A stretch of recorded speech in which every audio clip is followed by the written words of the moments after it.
Hi friends, मी विठ्ठल जोशी. या व्हिडिओमध्ये आपण सामान्य ज्ञानावर आधारित 20 प्रश्न पाहणार आहोत आणि स्पेशल जिल्हा परिषद भरतीसाठी सामान्य ज्ञानावर आधारित बनवलेला हा माझा 13वा व्हिडिओ आहे. याच्या आधीचे 12 व्हिडिओसुद्धा तुम्ही पाहून घ्या, निश्चितच तुम्हाला फायदा होईल. चला तर मग या व्हिडिओमधील पहिला प्रश्न पाहूयात आपण. तर पहिला प्रश्न आहे, ट्रसान दरडी कोळसा खाण कोणत्या राज्यामध्ये आहे? तर ट्रसान दरडी कोळसा खाण ही मेघालय या राज्यामध्ये आहे. ट्रसान दरडी कोळसा खाण मेघालय या राज्यामध्ये आहे आणि या खाणीमध्ये नदीचं पाणी गेल्यामुळे काही खाण कामगार या खाणीमध्ये अडकून पडले होते, त्यामुळे ही खाण प्रकाश झोतात आली होती. सिमरनजीत कौर कोणत्या खेळाशी संबंधित आहे? तर सिमरनजीत कौर ही बॉक्सिंग या खेळाशी संबंधित आहे. सिमरनजीत कौर ही बॉक्सिंग या खेळाशी संबंधित आहे. जेंटलमॅन्स गेम म्हणून कोणता खेळ ओळखला जातो? हा प्रश्न बऱ्याच परीक्षेला आलेला आहे. तर जेंटलमन्स गेम म्हणून क्रिकेट हा खेळ ओळखला जातो. जेंटलमॅन्स गेम म्हणून क्रिकेट हा खेळ ओळखला जातो. 2018ची 24वी जागतिक हवामान बदल विषयक परिषद कोणत्या शहरात झाली? तर 2018ची 24वी जागतिक हवामान बदल विषयक परिषद ही काटोविच या शहरामध्ये झाली. 2018ची 24वी जागतिक हवामान बदल विषयक परिषद काटोविच या शहरामध्ये झाली आणि काटोविच हे शहर पोलंड या देशामध्ये आहे. तर देशाचं नाव पण लक्षात ठेवा. मे बी तुम्हाला असाही प्रश्न येऊ शकतो की 2018ची जागतिक हवामान बदल विषयक परिषद कोणत्या देशामध्ये झाली? तर पोलंड या देशामध्ये झाली. आणि कोणत्या शहरात झाली असं विचारलं तर काटोविच या शहरामध्ये झाली. त्यानंतरचा प्रश्न आहे, 2019 साली नागपूर येथे झालेल्या अखिल भारतीय मराठी नाट्य संमेलनाचे अध्यक्ष कोण होते? तर 2019 साली नागपूर येथे झालेल्या अखिल भारतीय मराठी नाट्य संमेलनाचे अध्यक्ष प्रेमानंद गज्वी हे होते. 2019 साली नागपूर येथे झालेल्या अखिल भारतीय मराठी नाट्य संमेलनाचे अध्यक्ष प्रेमानंद गज्वी हे होते.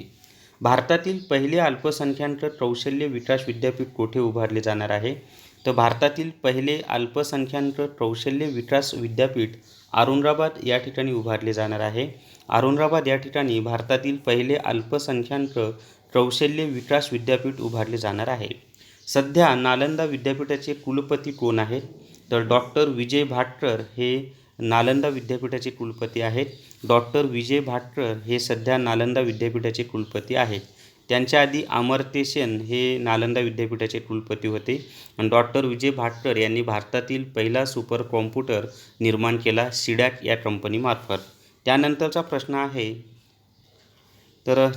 प्रश्न आहे, फ्लिपकार्ट ही ई कॉमर्स कंपनी कोणत्या कंपनीने विकत घेतली? तर फ्लिपकार्ट ही ई कॉमर्स कंपनी वॉलमार्ट या ई कॉमर्स कंपनीने विकत घेतली आणि वॉलमार्ट ही ई कॉमर्स कंपनी अमेरिकेमधील आहे आणि या वॉलमार्ट कंपनीनेच फ्लिपकार्ट ही ई कॉमर्स कंपनी विकत घेतली. ही फ्लिपकार्ट ही भारतीय ई कॉमर्स कंपनी होती. जगात सर्वात जास्त मुस्लिम लोकसंख्या असलेला देश कोणता? तर जगामध्ये सर्वात जास्त मुस्लिम लोकसंख्या असलेला देश इंडोनेशिया आहे. जगामध्ये सर्वात जास्त मुस्लिम लोकसंख्या असलेला देश इंडोनेशिया आहे. आंतरराष्ट्रीय रेड क्रॉस दिन कधी असतो? तर आंतरराष्ट्रीय रेड क्रॉस दिन 8 मे या दिवशी असतो. 8 मे या दिवशी आंतरराष्ट्रीय रेड क्रॉस दिन असतो. सामान्य ज्ञानाचा अभ्यास करण्यासाठी स्क्रीनवर दिसत असलेले विठ्ठल जोशी सरांचे जनरल नॉलेज कलाशाखा घटक भाग 1 स्पर्धा परीक्षा इतिहास, स्पर्धा परीक्षा भूगोल ही 3 पुस्तकं तुम्ही विकत घ्या. निश्चितच सर्व स्पर्धा परीक्षांसाठी तुम्हाला याचा फायदा होईल. तसेच बुद्धिमत्ता चाचणीचा अभ्यास करण्यासाठी विठ्ठल जोशी सरांचे स्पर्धा परीक्षा बुद्धिमत्ता चाचणी हेही पुस्तक तुम्ही विकत घ्या. आणि जर ही पुस्तकं तुम्हाला विकत घ्यायची असतील तर मी दिलेल्या मोबाईल नंबरवर माझ्याशी संपर्क करा किंवा व्हॉट्सअपवर मेसेज करा. तुम्हाला घरपोच ही पुस्तकं मिळून जातील. पंचायत राज पद्धतीमध्ये त्रिस्तरीय पद्धतीची शिफारस खालीलपैकी कोणत्या समितीने केली? तर पंचायत राज पद्धतीमध्ये त्रिस्तरीय पद्धतीची शिफारस बलवंतराय मेहता या समितीने केली. पंचायत राज पद्धतीमध्ये त्रिस्तरीय पद्धतीची शिफारस बलवंतराय मेहता या समितीने केली. महाराष्ट्रातील सातारा जिल्ह्यात प्रति सरकारची स्थापना कोणी केली? तर महाराष्ट्रातील सातारा जिल्ह्यात प्रति सरकारची स्थापना नाना पाटील यांनी केली. क्रांतिसिंह नाना पाटील यांनीच महाराष्ट्रातील सातारा जिल्ह्यात सरकारची स्थापना केली आणि 1942मध्ये झालेल्या चले जाव आंदोलनाच्या दरम्यान हे सरकार स्थापन करण्यात आलं होतं आणि भारतामध्ये सर्वात जास्त काळ अस्तित्वात असलेलं हे सरकार होतं. इसवी सन 1857च्या उठावाचे वैशिष्ट्य म्हणजे काय?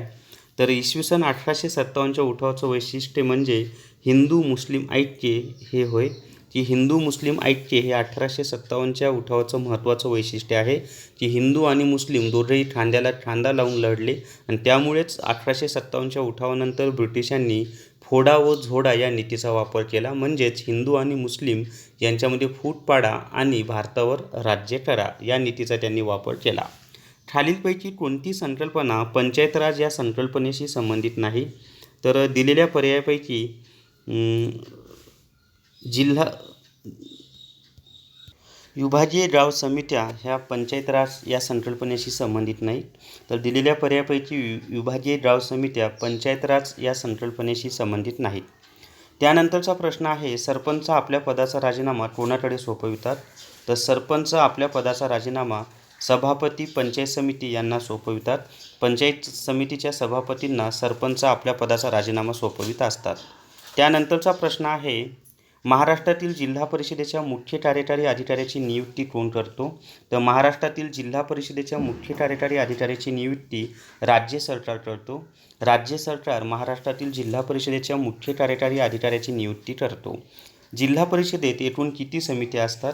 तर जिल्हा परिषदेमध्ये एकूण 10 विषय समित्या असतात. जिल्हा परिषदेमध्ये एकूण 10 विषय समित्या असतात आणि स्थायी समिती ही जिल्हा परिषदेची सर्वात महत्त्वाची समिती आहे. भारतातील पहिली रेल्वेगाडी मुंबई ते ठाणे दरम्यान इसवी सन मध्ये सुरू झाली. तर भारतातील पहिली रेल्वेगाडी मुंबई ते ठाणे दरम्यान इसवी सन 1853मध्ये सुरू झाली. भारतातील पहिली रेल्वेगाडी मुंबई ते ठाणे दरम्यान इसवी सन 1853मध्ये सुरू झाली. राणीचा जाहीरनामा मध्ये प्रसिद्ध झाला. तर राणीचा जाहीरनामा नोव्हेंबर 1858मध्ये प्रसिद्ध झाला. राणीचा जाहीरनामा नोव्हेंबर 1858मध्ये प्रसिद्ध झाला. 1857च्या उठावानंतर भारतातील लोकांना शांत करण्यासाठी हा जाहीरनामा प्रसिद्ध करण्यात आला होता. त्यानंतरचा प्रश्न आहे, पंचायत समितीचे उत्पन्नाचे मार्ग कोणते? तर घरपट्टी हे पंचायत समितीचं उत्पन्नाचं मार्ग नाही. जकात कर हे सुद्धा नाही. जमीन कर हे सुद्धा नाही. म्हणजे याचं उत्तर आहे वरीलपैकी एकही नाही. 4 नंबरचं उत्तर आहे. मुळात पंचायत समितीला स्वतःची उत्पन्नाची मार्ग नाहीतच. पंचायत समिती उत्पन्नासाठी पूर्णपणे जिल्हा परिषदेवर अवलंबून आहे. तर या व्हिडिओमध्ये आपण सामान्य ज्ञानाशी संबंधित 20 प्रश्न पाहिलेले आहेत. जर तुम्हाला हा व्हिडिओ आवडला असेल तर तुमच्या मित्रांसोबत, इतर व्हॉट्सअप ग्रुपवर आणि टेलिग्राम चॅनलवर हा व्हिडिओ जास्तीत जास्त शेअर करा आणि विठ्ठल जोशी हे माझं चॅनल सबस्क्राईब करा. Thank you very much.